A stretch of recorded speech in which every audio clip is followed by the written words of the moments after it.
Si comme moi vous faites l'aménagement de votre van et que déjà l'achat de votre van vous a coûté la peau des ou la peau du, eh bien vous faites probablement comme moi, c'est-à-dire que vous allez sur internet et vous cherchez les meilleurs prix pour les pièces à installer dans votre van.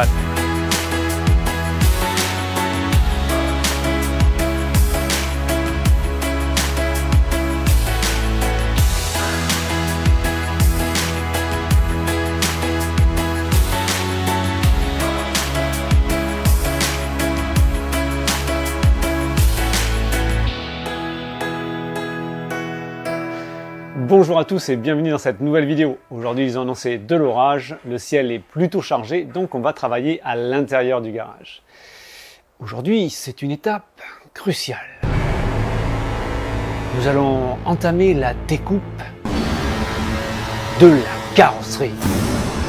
Juste ici. Si vous suivez cette chaîne depuis quelque temps, vous avez peut-être vu ma vidéo sur le montage des embases pivotantes de chez Kiravans, pour laquelle vous avez sûrement remarqué que j'avais légèrement improvisé le montage en me disant de toute façon il n'y a que 4 boulons, ça va être à finger in the nose. Et au final j'étais obligé de regarder la vidéo tuto de chez Kiravans pour voir les étapes que j'avais loupées. Et aujourd'hui, si je peux te dire un truc, s'il y a une seule vidéo tuto pour laquelle je ne vais pas improviser, ça sera celle d'aujourd'hui. Je crois que je vais mettre une petite incrustation du site de Kiravans juste ici, sur lequel vous allez pouvoir choisir votre modèle de fenêtre. Il faudra être surtout très prudent si vous avez une version longue ou pas de votre véhicule, L1 ou L2, surtout pour la partie arrière, car les fenêtres sont pas les mêmes évidemment, puisque le véhicule est plus long. Pour être honnête, je dois dire que j'étais quand même assez réticent de faire venir une fenêtre pour le camion depuis l'Angleterre, essentiellement à cause du transport. Je dois dire que j'ai été très agréablement surpris, c'est arrivé en seulement 48 heures par DHL, le carton était en parfait état et c'était vraiment du très bon boulot. Sur la chaîne de chez Kiravans,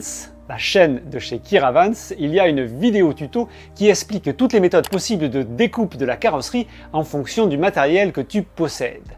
Je dois dire que si tu ne te sens pas de faire le boulot, c'est peut-être parce qu'il vaut mieux pas faire le boulot.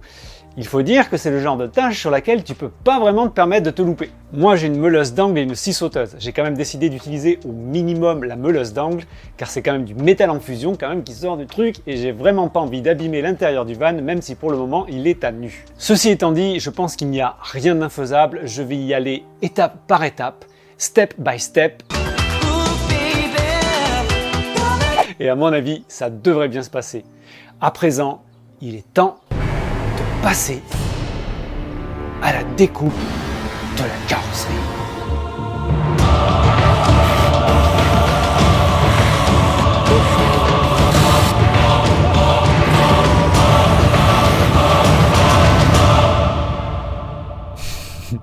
N'importe quoi. Bon, ok, reprenons le cours normal de cette vidéo. La première chose que l'on va faire, c'est protéger la carrosserie, car la dernière chose dont on a envie, c'est de l'abîmer lors de la découpe. Au passage, ne lésinez pas sur la qualité et la quantité de scotch, j'y reviendrai un tout petit peu plus tard.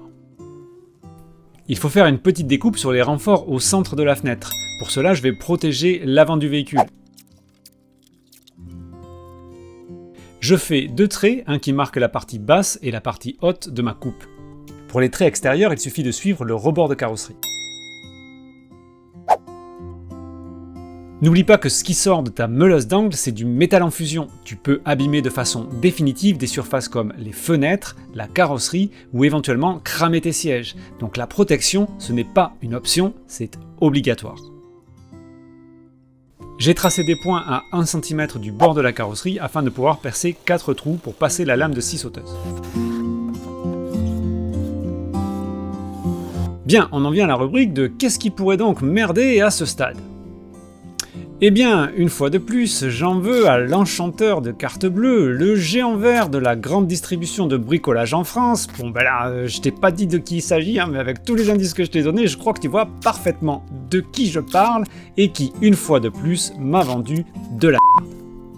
Le scotch papier de Merlin l'Enchanteur, je peux te dire que c'est de la merde. Du coup, quand j'ai passé la scie sauteuse, j'ai un petit peu abîmé le vernis de la fenêtre. Bon, au final, il n'y a pas vraiment de drame, parce que la partie de carrosserie qui a été abîmée sera sous la fenêtre. Ça ne se verra pas, et j'ai mis un petit peu de vernis. Mais je t'invite à bien rester jusqu'à la fin de la vidéo, où je te donnerai ce qui, à mon avis, sont les meilleures méthodes pour réaliser ce travail proprement et sans souci. Alors évidemment, j'ai pris une lame de scie sauteuse toute neuve et je fais les découpes sur les traits qui ne sont pas les découpes définitives de la carrosserie. Je prendrai aussi garde de ne pas couper complètement la partie supérieure de façon à ce que le panneau tienne en place quand j'ai presque fini.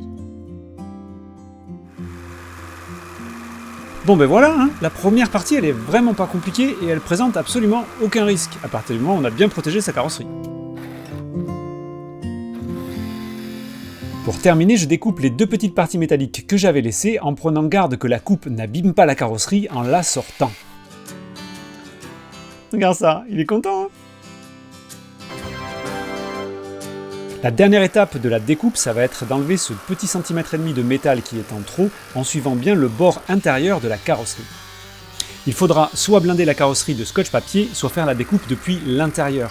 Le petit scratch que je suis en train de faire, ça n'a l'air de rien, mais je suis en train de légèrement abîmer le vernis de la carrosserie. Et ça, c'est vraiment le genre de détail dont on se passerait bien.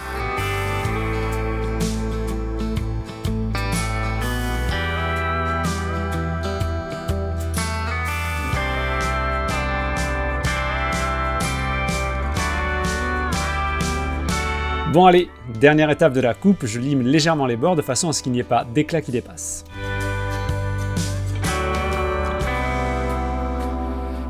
Aujourd'hui c'est encore un jour pluvieux et on se retrouve au garage pour la dernière étape de la pose de la fenêtre qui va être grosso modo la pose de la fenêtre. J'ai vu tout un tas de vidéos tuto pour essayer de trouver la meilleure méthode pour la pose de la fenêtre. J'en ai vu une particulièrement d'un Anglais qui la pose sans précaution et qui se retrouve avec de la colle un petit peu partout sur la carrosserie et du coup ça devient vraiment la cata.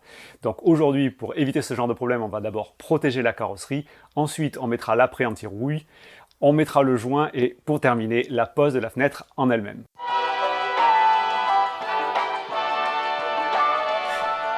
Là je mets un petit peu de primaire sur le bord de coupe pour éviter qu'il ne rouille.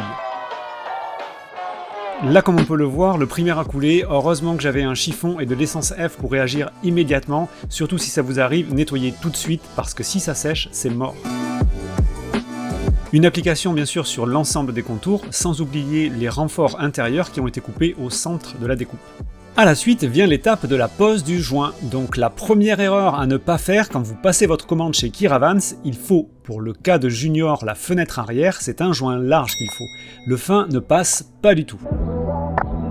Bon bah je voulais faire ça tout seul comme un grand, mais compte tenu que à l'intérieur tu as la moquette à faire passer sous le joint et qu'à l'extérieur c'est un petit peu large, il faut vraiment maintenir la carrosserie le temps de la mise en place du joint, tout seul c'est pas possible. Enfin c'est pas possible, si tout est possible, mais à deux c'est mieux. Attention aux angles, il ne faut pas que le joint soit distendu. Et comme je disais, on applique correctement le joint de façon à ce que la moquette passe bien en dessous et qu'il soit bien positionné en position maximum. C'est pour ça qu'on met des petits coups de maillet. On ne tape pas comme des mules. Allez, une petite pince coupante, on coupe et on met le joint en place en bas de la fenêtre. On remet des petits coups de maillet de façon à ce que le joint soit uniforme et bien lisse. Et voilà le résultat.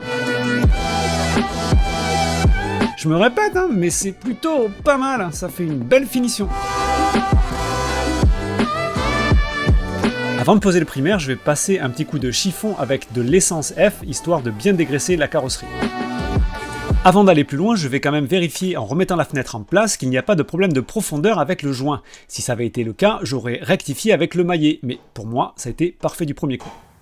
Bon ben là, j'invente rien encore une fois, je prends la méthode exacte de Mike sur la chaîne de Kiravans qui donne la méthode pour appliquer le primaire autour du joint. Et là, quand je te dis que je fais exactement la même chose, c'est carrément du mimétisme. Je commence sur le coin supérieur à droite, comme Mike, et je fais exactement chaque étape dans le même ordre que lui. Ce qui sera important à la fin, c'est de bien finir le geste tel que Mike le fait dans sa vidéo, c'est-à-dire qu'on déborde un petit peu sur le trait. Bon là, évidemment, tu comprends pas trop ce que je veux dire, mais je te montre l'image et ça va être plus parlant. Ensuite, je mets un petit coup de lingette sur la fenêtre, histoire que la surface soit propre pour pouvoir y appliquer l'apprêt. Je mets la fenêtre en place en prenant garde qu'elle soit bien en position et je la fixe avec des scotch que j'avais attachés sur le haut de la carrosserie au préalable. À l'intérieur, je prends un crayon à papier et je trace le contour du joint. Je remets la fenêtre sur les tréteaux. J'utilise ensuite mon trait de crayon comme repère afin de mettre mon apprêt en environ 1 cm en dessous du trait. Pour la quantité, il y a largement de la marge pour l'après, donc tu peux en mettre plus que ça. Le but, qui est capital, c'est de bien faire en sorte que la colle soit en contact avec l'après.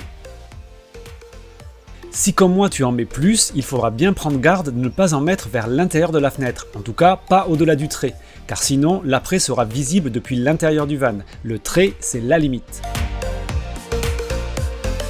On va couper l'excédent de plastique au bord de la canule de façon à ce que ce soit bien plat. On dégoupille comme sur une boîte de pâté, et un petit coup de tournevis histoire d'ouvrir la cartouche.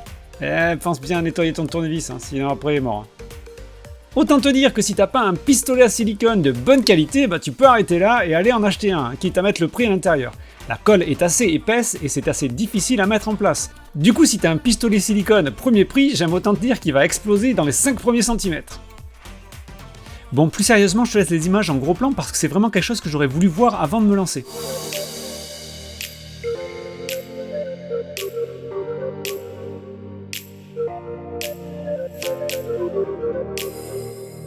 Bon, en vrai, il n'y a rien de sorcier. On s'applique à bien poser la colle le long du joint et de façon continue.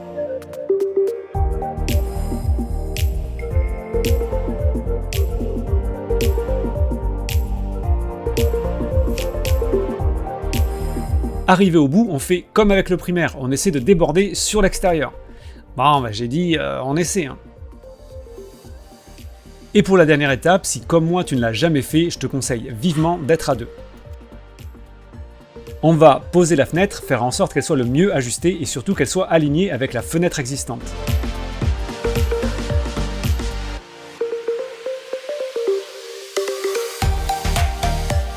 Une fois qu'on est en position, on va mettre les scotch pour maintenir la fenêtre. Pas de panique, on a encore bien le temps d'ajuster, la colle ne prend pas dans les 20 secondes. Une fois qu'on est certain de bien avoir tout ajusté, les écarts entre la fenêtre et la carrosserie, les écarts entre les deux fenêtres et l'aplomb entre les deux fenêtres, une fois qu'on est sûr de tout ça, on peut appuyer sur la fenêtre histoire de bien la coller.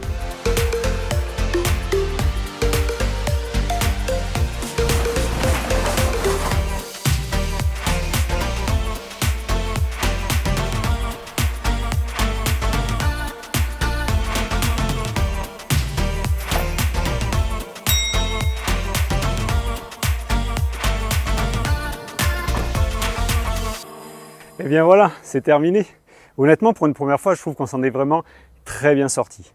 Ce n'est pas parfait, mais je suis vraiment pleinement satisfait du résultat. Pour moi, c'est le meilleur compromis entre la discrétion et la visibilité depuis l'intérieur du van.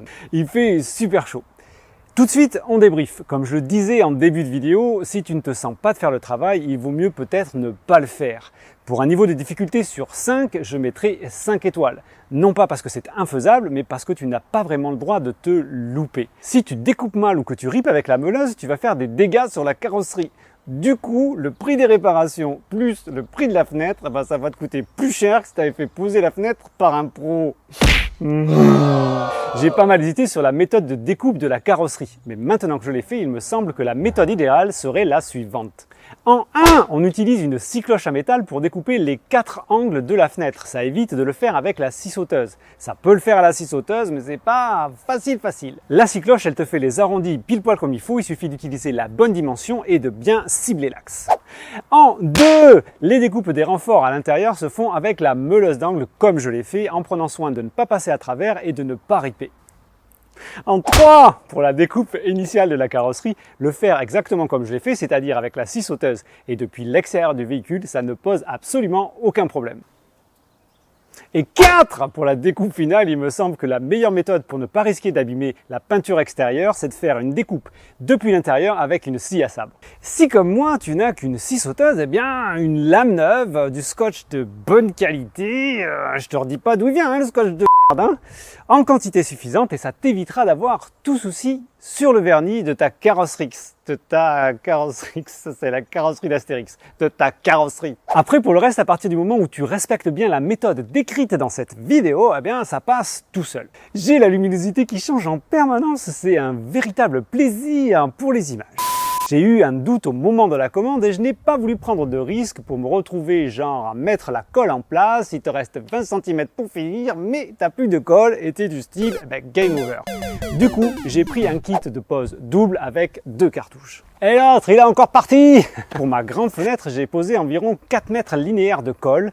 Un seul tube a été suffisant, mais franchement, il n'y avait pas beaucoup de marge à la fin. Moi, personnellement, je préfère être prudent. Du coup, j'ai un tube de colle supplémentaire que je réutiliserai pour autre chose. C'est pas bien grave. Mais si, comme moi, tu as une fenêtre qui a un joint de environ 4 mètres linéaires, sache que si tu es super prudent, ça peut passer. Mais c'est toi qui prends le risque, mais ça peut passer. Mais c'est toi qui prends le risque. Ça peut passer. En tout cas, moi personnellement, le résultat me satisfait pleinement. Je suis sûr qu'on aura un super panorama le jour où on garera Junior le long d'un beau paysage. Il suffit juste d'être patient, ça va finir par venir. Dans le prochain épisode, on va attaquer la mise en place de l'isolant au sol, au plafond et la mise en place du plancher. Et pour terminer, merci à toi et toi qui êtes environ 30% à avoir regardé cette vidéo jusqu'au bout. Merci beaucoup. See ya!